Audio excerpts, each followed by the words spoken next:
কি করবে দেখো মাছটা বড় হয়ে যাবে তো কোথায় রাখবো তুমি আবার সাপ্লাই যে করবো গ্যাস তাহলে থেকে নিয়ে যাচ্ছি পুরো শরীরের ব্যথা পুরো শরীরের ব্যথা বাদ ব্যথা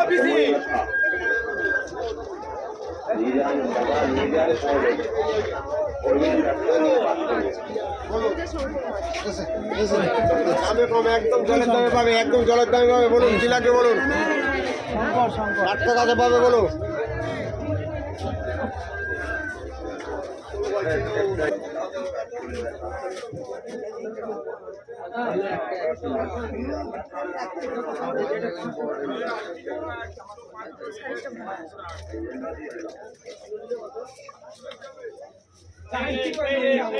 কোনটা